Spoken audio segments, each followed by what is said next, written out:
ay nit or que l'avenir des jeunes à l'avenir de tes jeunes yow yaa ko yor say loxo jamono jile en quelque sorte. Employabilité. L'avenir des jeunes. L'avenir des jeunes, ce n'est pas l'administration publique. L'avenir des jeunes, ce n'est pas de les recruter tous dans l'administration publique, ce n'est pas possible. Sinon, qu'est-ce que nous aurons? Une hypertrophie de l'administration en termes de ressources humaines. Il peut pas recruter tout le monde. Regarde ce qu'on a au port. Regarde ce qu'on a à la poste. Regarde ce qu'on a dans les autres administrations. Et après? Mais c'est plein à craquer. Ça, c'est pas tenable du tout. Sinon, c'est l'État qui va aller en faillite. De deux mots, il faut choisir le moindre. Maintenant. Oui, je vous en prie. Certes, il ne peut pas recruter tout le monde, mais il peut insérer ces jeunes-là. Oui, c'est ce qu'on est en train de voir avec l'employabilité des jeunes et le dialogue social. Mais le contexte, oui, en fait. C'est contradictoire, moi que ni, mon talk, wax ay employabilité. En même temps ci moment boobu yaa ngi def ay licenciés yaa ngi wàññi ay nit même tamit rax ci doole boo ci moment boobu noonu secteur privé bi mi ngi affaiblir dañ ko fragiliser secteur privé bi daanaka gens yi ci bëri ñu ngi ci kaso bi loolu tamit moom loolu la bëgg a wax quoi en fait. Gouverner, c'est faire des choix. Choix bi ngeen jël c'est difficile mais il faut avoir le courage de ces choix et de ces politiques aussi publiques. Ici, tout le monde sait que nous avons un problème avec l'emploi des jeunes. Mais cela ne signifie pas pour autant qu'on ne va pas rompre avec ce que nous avons trouvé. Qu'est-ce que nous avons trouvé, Sénat, lui? Nous avons trouvé un recrutement clientéliste. Nous avons trouvé des pléthores. Si, oui, ça prête à rien. Un recrutement clientéliste. Okay. Mais si PASTEF, si le régime aller dans cette même direction, mais il n'y aurait pas rupture. La rupture est toujours douloureuse. Mais après, c'est après qu'il faudrait voir. C'est la raison pour laquelle on pose les jalons d'une politique, d'une réelle volonté politique d'emploi et d'employabilité de nos jeunesse. Vous avez entendu parler au moins des coopératives agricoles. Du fi bees nag xanaa dañ koy moderniser rek yokk rek mais comme tu as dit modernisation. Ouais, mais donc ce qui veut dire que on ne fait pas comme les autres. Il y a des coopératives agricoles certes nangu nañ ko mais également boo tegee yenn il faut mu am des accompagnements, des mesures d'accompagnement. Gisoon nañ fi la DER bi nga xamante ne ni elle est habilitée peut-être à aider ces jeunes-là qui sont ambitieux mais souvent on te dit que ils ont des problèmes de financement. Ça n'encourage personne. Vous savez, l'accès au financement sera toujours un problème. Parce qu'il y a une raréfaction des ressources. Mais ce qu'il faut, c'est tout simplement montrer une réelle volonté, tout simplement, à travers des structures de financement, de projets qui peuvent engloutir vraiment cette jeunesse-là. C'est la raison pour laquelle vous avez cité tout à l'heure le cas de la DER. Mais combien de milliards la en train de financer jusqu'à présent? Et d'autres structures qui forment et qui financent. Mais tout ça entre dans une certaine politique cohérente, vraiment d'engloutir ce chômage. L'État est en train de faire des sacrifices. L'État est en train de faire des efforts. L'État est aussi en train de faire des actes. Mais, comme disent les Wolofs, ça c'est pas possible aussi. Ah mais oui, c'est pas possible. Il faut poser des actes. Il faut aussi quand même que se donner du temps au temps. Parce que n'oubliez pas que tamit ni jëlee réew mi tamit ak li ñu fekk dafa metti tamit te xam ngeen ci dara. Donc il va falloir aussi que les gens, que tout le monde aussi s'y mette, que tout le monde aussi fasse des sacrifices et être patient aussi. Et vous savez que da ngeen fekk li ngeen di wax toujours da ngeen fekk réew mi ci trou. Alors les jeunes là, ces jeunes là dañu amoon espoir également ci yéen ñoom li nga xamante ne la ñu bëgg mooy koo xamante ne da ngay pragmatique. Xam nga cet espoir mi ngi fi ba léegi. Cette volonté aussi de résoudre les problèmes mi ngi fi ba léegi. Mais regardez un simple exemple. des 1000 milliards du Covid ngeen yaakaar ne dëkk soo ko hérité ci façon boobu la nga yaakaaroon yépp mais boo ñëwee tu es obligé vous êtes obligé de vous adapter. Nous sommes en train de nous adapter, c'est tout. D'accord monsieur Ndiaye dafay tax sax man ma dellu un tout petit peu ci ginnaaw sànq yaa ngi fiy wax gestion Covid 19 mu fekk ne le ministre Moustapha Diop l'ancien ministre ba tey dañ ko tuddaat ci dossier bi de ce fait que dañuy lever waat immunité parlementaire am alors pourquoi pas je sais pas juridiquement pourquoi chaque dossier ñu war a mën a lever l'immunité parlementaire du député. loolu waa wax la dossier la levée de l'immunité parlementaire est spécifique à une demande. C'est par rapport à cette demande-là qu'on lève une immunité. On ne peut pas, du fait que l'immunité est levée, qu'on en profite pour poursuivre à tout va. Parce que n'oubliez pas que l'immunité, c'est pour protéger le député.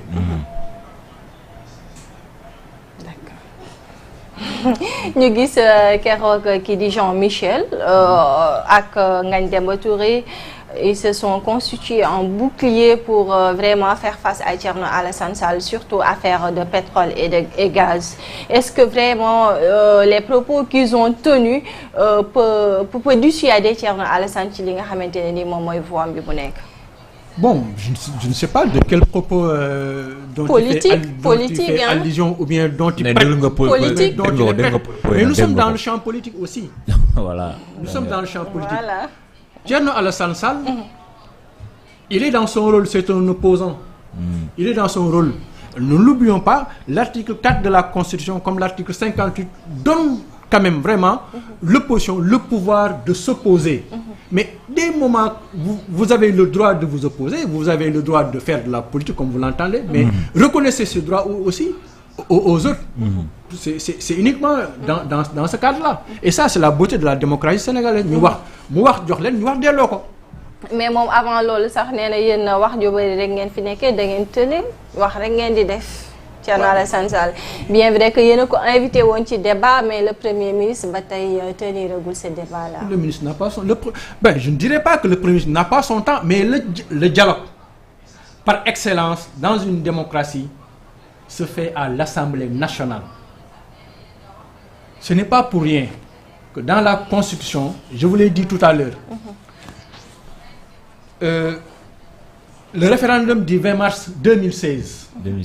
2016 a dit aux députés, vous pouvez maintenant contrôler l'Assemblée nationale. Vous pouvez maintenant les faire venir à l'Assemblée nationale. Pour les poser des questions. Évaluer les politiques publiques. Donc on comprend par là que l'Assemblée nationale, c'est le lieu privilégié du dialogue politique. Maintenant, si une certaine opposition boude et convoque un dialogue politique dans les plateaux, mais le Premier ministre n'a pas ce temps, comme vous venez de le dire. Lui, son temps, il le consacre aux populations et aux soucis de population et à la réalisation de ses objectifs. Et non à ses mais dafa fekk ne aussi l'affaire du pétrole et du gaz dafa fekk ne tamit dafa bokk ci les leviers tey du développement de ce pays. Oui, mais heureusement qu'ils l'ont répondu et bien répondu. Kese.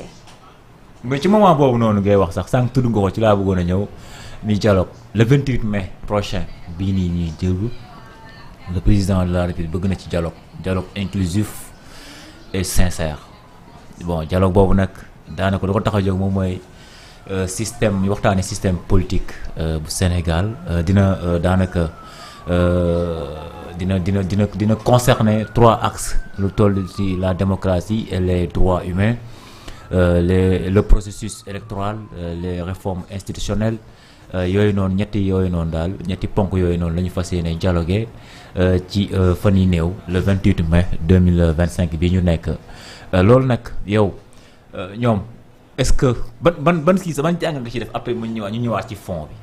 D'abord il faut se dire que le Sénégal est un pays de dialogue, n'est-ce pas? waxoole woon nii. on a toujours dialogué waaw lan yéen fii président bi fi la woote dialogue ngeen bañ ngeen naan tey la dialogue baax.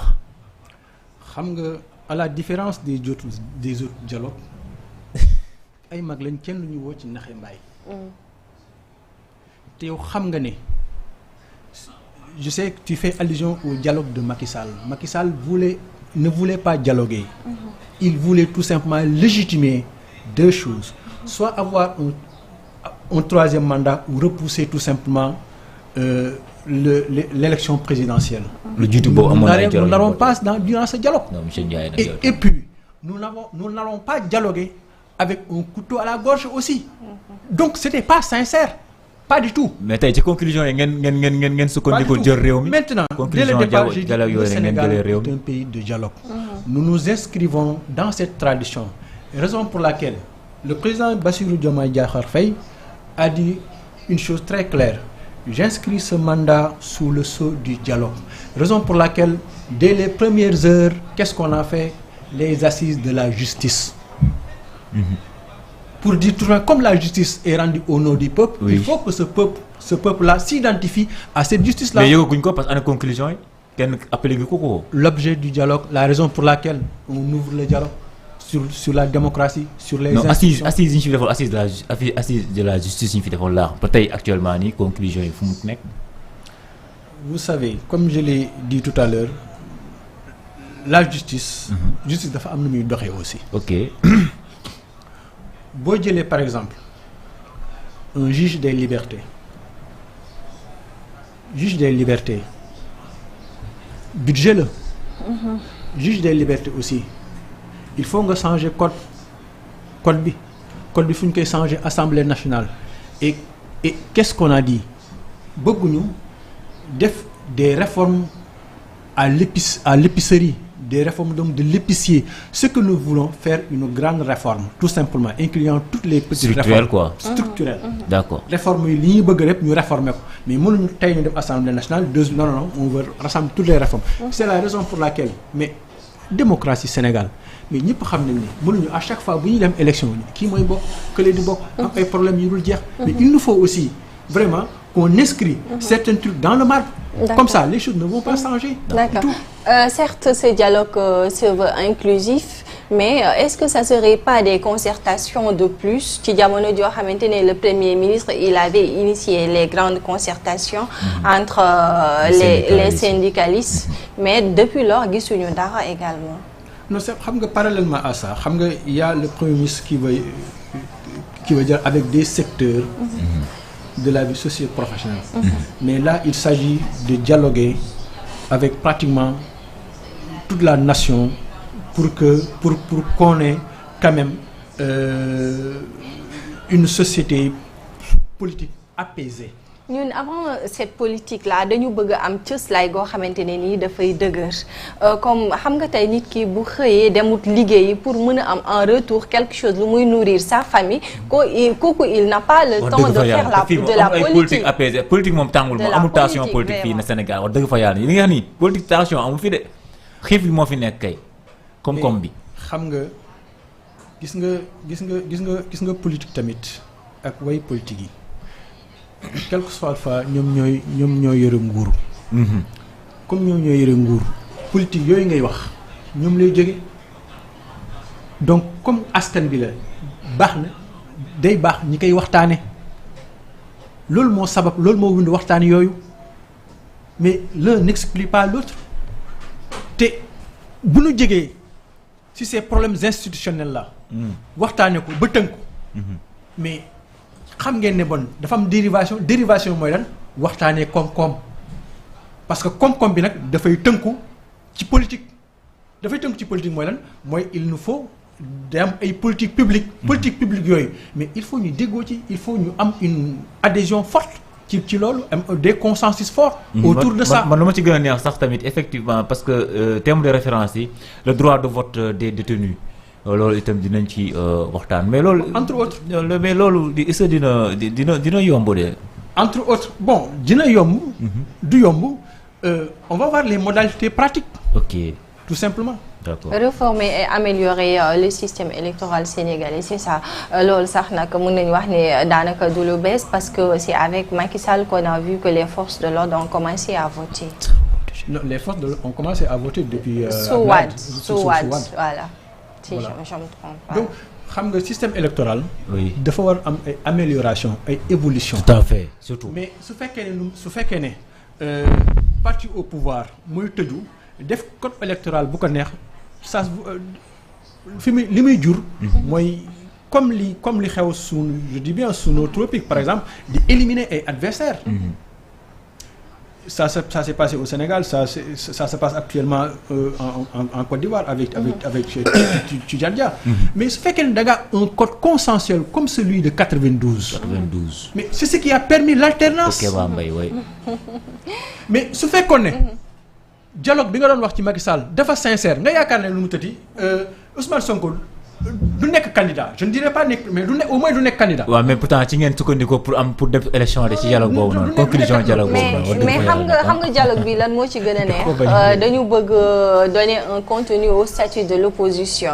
alors que tey ki nga xamante ne le président dafa renforcer ses prérogatives muy le premier ministre déggoowul bu baax ak l'opposition les Sénégalais wala les politiques sénégalais j'ai l'impression que ñoom le président Diomaye la ñu gën a mën a accepter que le premier ministre. Est-ce que ça sera facile? Est-ce que ça va aboutir à quelque chose également? xam nga réforme institutionnelle amagul pour ñu renforcer les pouvoirs du premier ministre. li fi ne mooy liñ fi fekk premier ministre dafa am ay pouvoirs yu ko constitution yi mais bu fekkee ne les premiers yi fi mës a jaar yëpp peut-être à l'exception de Idrissa Seck il n'entrait pas dans la plénitude de la primature. fees ñu woon seen place nga bëgg a wax. fees ñu woon seen place là peut-être c'est un problème des premiers ministres. bu leen neexee. mais fii li ñuy viser mooy lan. mais yéen à chaque fois yéen ñi ngi dégg l'hyper présidentiel du pouvoir. oui. mais il est temps ñu rééquilibrer les pouvoirs rééquilibrer les pouvoirs ne veut pas dire. tout simplement. li nga xam ne nu mu tëddi président bi daf ko am ñu jëbbal ko premier ministre mais non nous avons 3 pouvoirs. oui il faut essayer autant que faire se pourrait de les rééquilibrer ku ne nga jox ko li mu yemool ci république justice am na ci mais justice war naa am moom it ay pouvoir am yoo xam ne wax dëgg yàlla dootul dépendre ci président de la république plutôt ci constitution lay dépendre parce que n'oubliez pas la constitution c'est la base donc juridique de l'État.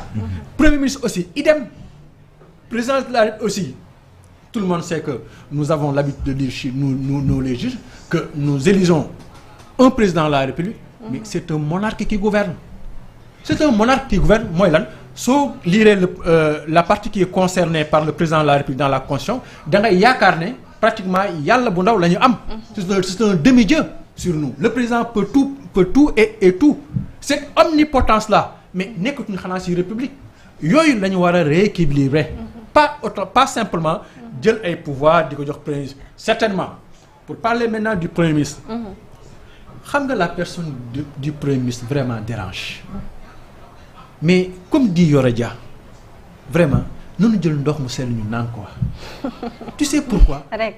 parce que li yàlla def kenn mënu ci dara. waaw mais lu yàlla def kenn mënu ci dara. mais je vous en prie li yàlla kenn mënu ci dara. mais tamit. même bu je vous en prie. allez-y. même bu président de la République tegee tànkam ci tapis rouge même bu premier ministre toogee à l'Assemblée nationale nekk à l'aise voyez ce qui se mais c'est ce débat ad hominem. Ce débat de personnes là kañ lay jeex moo dalay wan tout simplement leur problème ce n'est personne ce n'est pas Pastef ce n'est pas Diomaye c'est tout simplement la personne du premier ministre et là on comprend lu tax parce que tout simplement da leen mën ci bii boor mën leen ci bële boor te ba pare élection wane ko c'est tout. D'accord. Maintenant boo jëlee nag président de la République nga ne moo baax bàyyi le président bàyyi le premier ministre c'est parce que tout simplement tu n'as rien compris. C'est la personne tout simplement du premier ministre qui dérange mais malheureusement le premier ministre est encore là pour longtemps. D'accord mais sinon terme de référence gis nañ ci le financement des partis politiques loolu dina yomb ci fii nii yéen ñi nga xam te ne am problème parti politique yëpp comme que premier ministre wax na ko temps yi ne ay zéro tolérance ak kuy taxaw di wax loolu ci Assemblée nationale. le financement nga xalaat financer ay partis politiques wala ay statut de l'opposition statut opposition loolu ci dialogue bi incha allah le 28 nañ ko waxtaane. xam nga je vous ai dit tout à l'heure que l'article 4 de la Constitution su ko combiné ak l'article 58 de la Constitution day jox à l'opposition la plénitude des pouvoirs de s'opposer. Parce que dans une démocratie, la démocratie respire à travers un parti au pouvoir qui gouverne et une opposition. Ce sont donc les deux poumons de la démocratie. Donc souffle. Loolu moo tax nu mu alternance am. Les opposants d'aujourd'hui seront au pouvoir tôt ou tard demain. Et ceux qui sont au pouvoir aujourd'hui seront dans l'opposition demain. Ça c'est le propre de la démocratie. Loolu moo tax ñu war a